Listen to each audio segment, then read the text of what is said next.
I'm going to start with just a little bit about me. And from this next two slides, you will probably get a feel for what my favourite film is. So a little bit about myself. I was actually a career change into science. That's quite a long time ago now. I am lucky enough to have a little bit of background in market research, sales, and in customer service, face to face, on the phone, that kind of thing. I didn't have any formal training at all, really, in sort of public engagement and communications. But everything that I've done throughout most of my working life has had either an element of outreach or a communications component about it. There's three examples over on the right-hand side of the slide. Typically for BGS, I've had a very varied career path, and starting, I think, when I first joined with being sent to Tanzania and negotiating for fish samples on the Tanzanian markets. I've been involved in airborne geophysics, which involved at various points getting school children and parents on and off an aircraft safely. Thankfully, it was on the ground at the time. And we did spend around 10 years with an activity for schools, which was centred around the work that I'd been involved with in Montserrat during the volcanic eruption. I'm absolutely not an expert in communications. And anybody that works with me at BGS will be able to tell you I am in no way a diplomat. In fact, they call it tacit diplomacy, the Taylor way. That is, I have none. So thankfully, we have a BGS Corporate Affairs and Engagement organisation, department.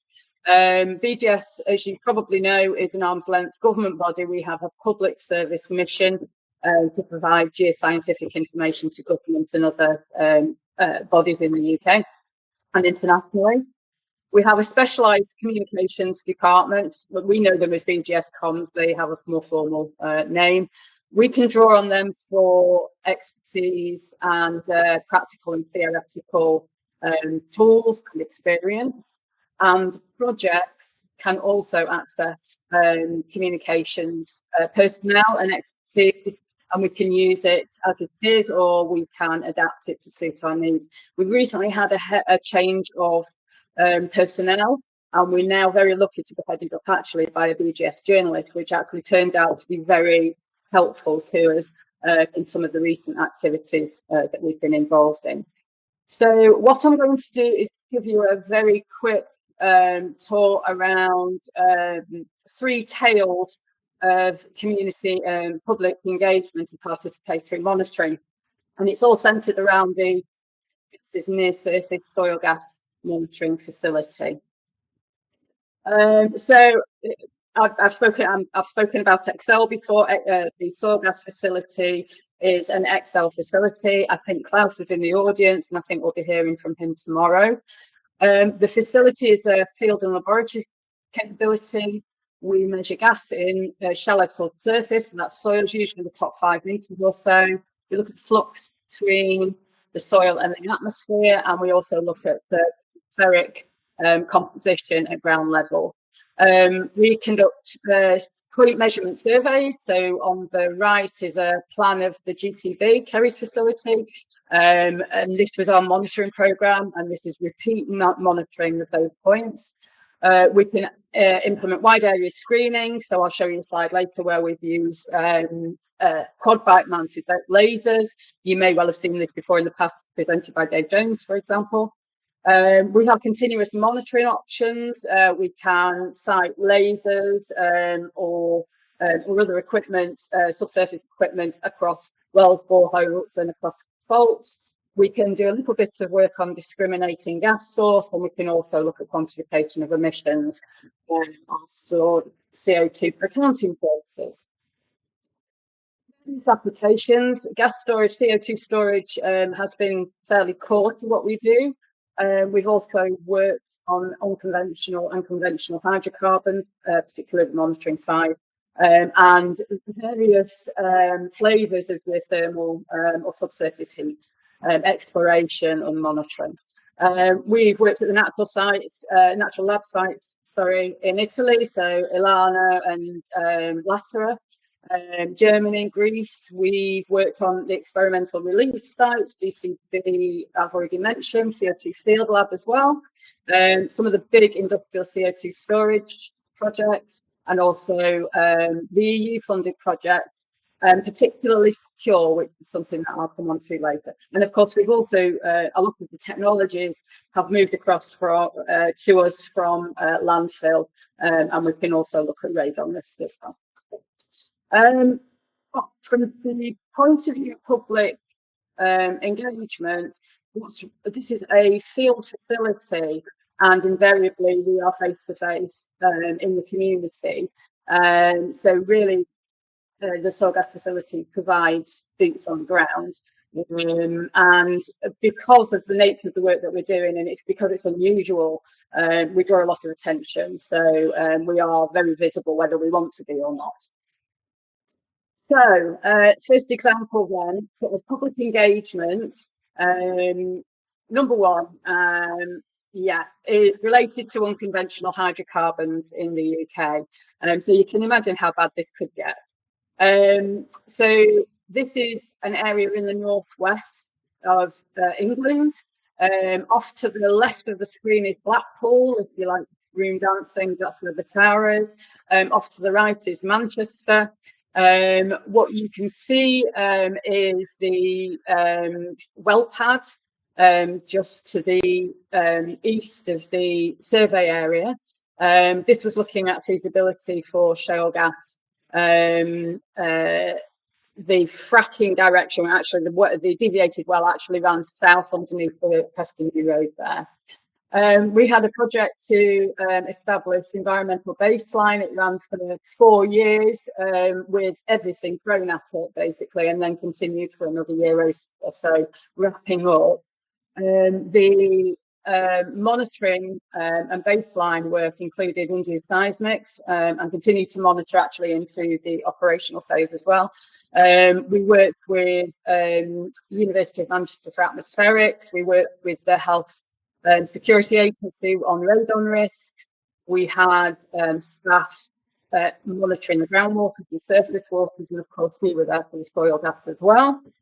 So what you can see are a series of dots in a grid pattern. So this is across 2 fields. We were taking, this is actually soil gas that you're seeing as the dots, and the background image is the north-south traverse laser, the scanning laser. So that's measuring CO2 at ground level on the front of a quad bike, so we can cover a large area quite quickly. So you can see where our access is to get equipment onto the field. You can see to the left we've got the garden centre, which attracted most of the quite vocal residents.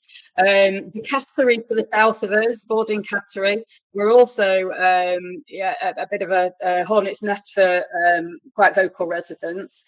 And we have around our monitoring area, we also had a broader groundwater monitoring programme that extended pretty much way beyond the reach of this particular map, and particularly one of the water monitoring points was only accessible via the well pad, so they had to go up the access road and onto the well pad to be able to access it.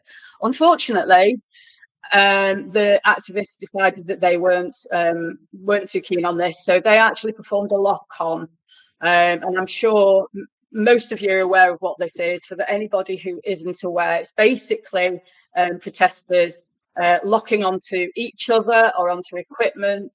If they don't want to be heavily prosecuted, they do it in such a manner that they can be relatively easily unlocked. But some of our activists didn't really care about that too much. So, and the top picture, obviously, this is just a sort of background photo. In the bottom photo, you can see that they're actually locked together in a pipe. So they're handcuffed together in the pipe, and then they bring there's delays, and they have to bring in specialist equipment to get them out of there. So, needless to say, I mean, you'll be aware, obviously, that shale gas didn't progress in the UK. This did contribute to that. It wasn't the only reason, but it did have a major contribution in shale gas not really getting off the ground in the UK, rightly or wrongly. So sometimes whatever you do in terms of engagement, it's just not going to fly because the local community are just simply not going to accept it. So a second example. This is heartbreaking, actually, quite tragic, and but it does have a positive end. So stick with me. This concerns a natural gas strike related to ground source heat pump installation. The intention was that it was for a new development on an existing residential property. It was a very large land area, actually, for a domestic property, but even so, they were wanting to build a residential care home, and they wanted to put ground source heat as the energy source for the home, and this was going to be the legacy to the local community. So this came on. There was no history of any hydrocarbons, any coal, any issues in the region that might present a problem. They were aiming to drill to about 150 metres, and at 103 they hit a gas pocket. There was no smell. It was quite clear that this was natural gas, not a supplied gas. The drilling stopped. Remedial measures were put in place, so they put a vent stack in, and they walked away hoping that it was the end of it, and while they thought about what they were going to do about the half-built well that they had. 3 months later, with no warning at all, the house exploded. 2 lives were lost, unfortunately, and 50 houses in the 2 adjacent streets were evacuated, and many of those residents couldn't get back into their property for several weeks, and in fact it was nearly Christmas before they did. Needless to say, there was a full emergency response. Just about every uniformed responder you can think of was there. We had a command structure and a governance structure that reminded us of line of duty. We had gold, silver and bronze command. We had fire and police criminal investigations underway, and the local authority called the Operation Complex. So BGF were called in a day or so later to respond. We were briefed on the Monday morning at 9 o'clock, and we mobilised at 7 o'clock the following morning. It involved the soil gas teams and geologists heading into a really tricky, uncertain situation. We really didn't know what we were walking into. So what we were feeding into unofficially, because we weren't part of the emergency response, was the fire investigation work and the hazard work. We were talking to health and safety executive, the local authority. Everything that we did was being overseen by plainclothes police. We had occasional press with PAP cameras, and we also were dealing with residents who were coming in and escorted by fire service to collect possessions.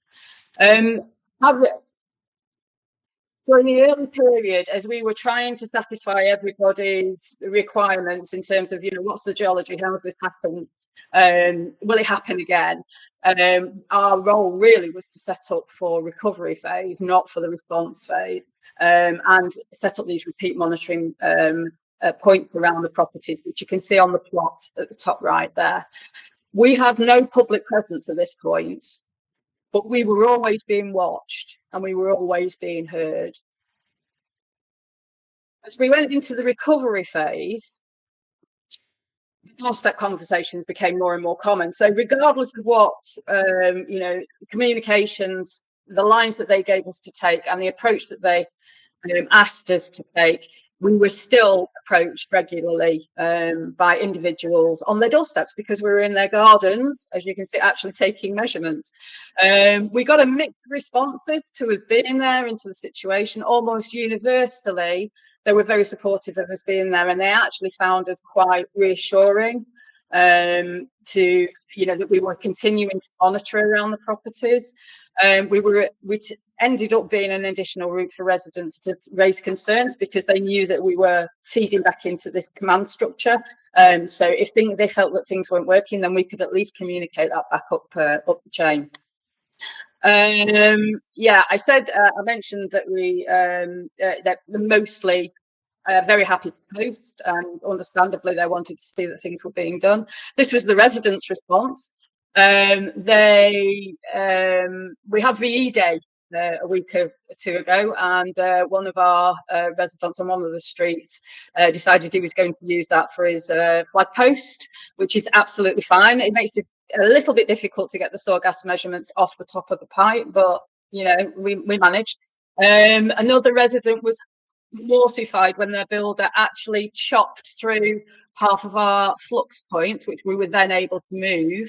That's the image on the left, and ultimately we were able to we had to take out the soil gas spike anyway, because they wanted to dig up the rest of the garden. So yeah, so generally speaking, it's been quite a positive experience in the end, and we've got a really good relationship with all of the residents, and the majority of the residents. Some are ambivalent, but mostly we'll stop and chat. And my message, actually, this is not my words, this is from one of the residents, was that you too can be a doorbell superstar if you want to be, because if you're working in that environment with the doorbells and the CCTV, you are probably being watched. And actually, you can turn that around to your advantage and use that. If you can't actually speak to individuals, speak to the householders, you can put a message on the doorbell and actually speak to the doorbell, and they'll pick that up. Finally, mindful of the time, on participatory monitoring. So we have a facility, the UK GEOS Glasgow Observatory, which is designed to test for capabilities and characterization for mine water heat. So it's actually, the facility is sitting on a coal mine. It's actually currently an urban woodland park, so it's frequented by you know, families, residents, the local residents around the area. In fact, the river that you see there is the Clyde. That's actually Cunningar Loop, it's called. It's actually in the loop of the Clyde. It's got a really complex history. Originally, it was, well, we know it was a coal mine. It's also got shallow waste from municipal waste, and also from building and construction waste as well, sitting under it. So it's quite a challenging subsurface to work with. But we've been monitoring for baseline and into construction and through the operation of these since 2018. And we've been doing foot surveys on a regular basis. All the data for that is available as open data. We have continuous monitoring in place. So on the bottom image, you can see in the bottom right there, the two oil cans are actually our scanning lasers, cunningly disguised. There's reflectors on the fence around, so we can scan across the injection and abstraction boreholes.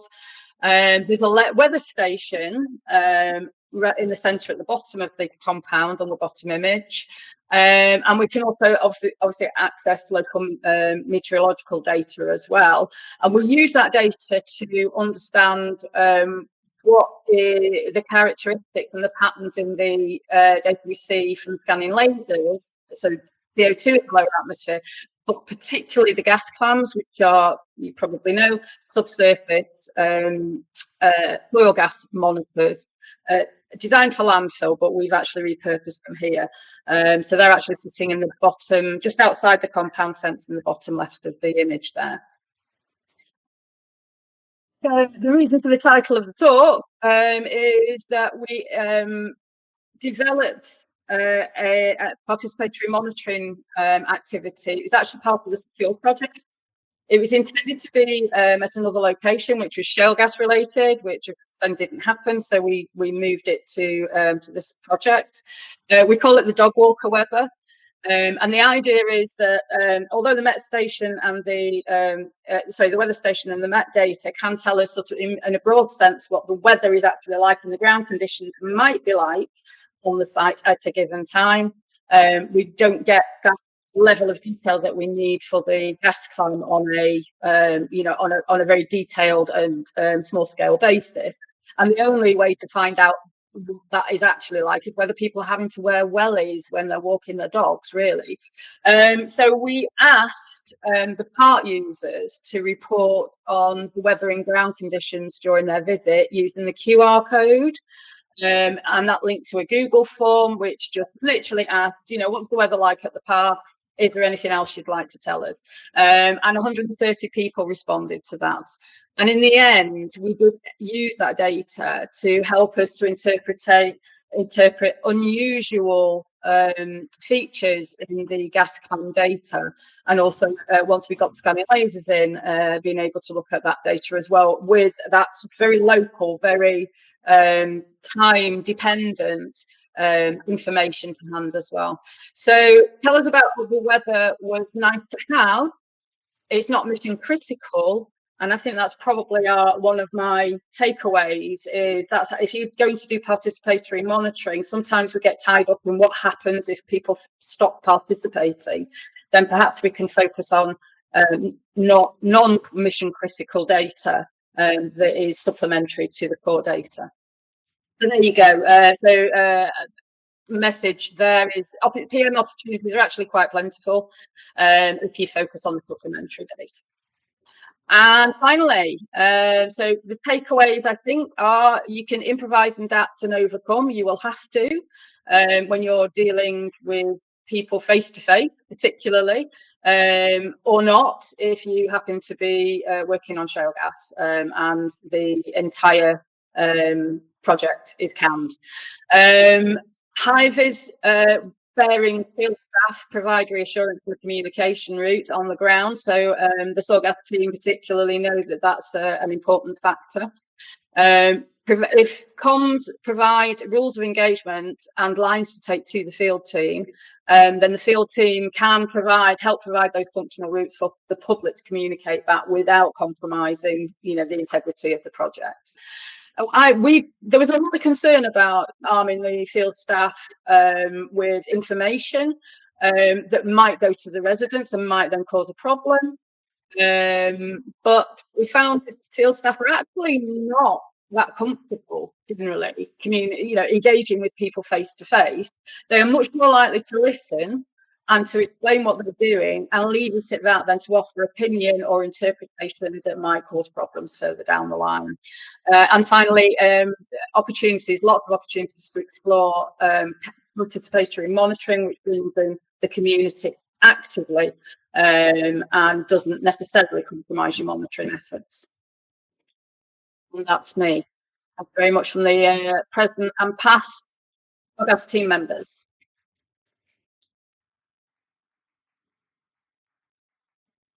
Thank you, Helen.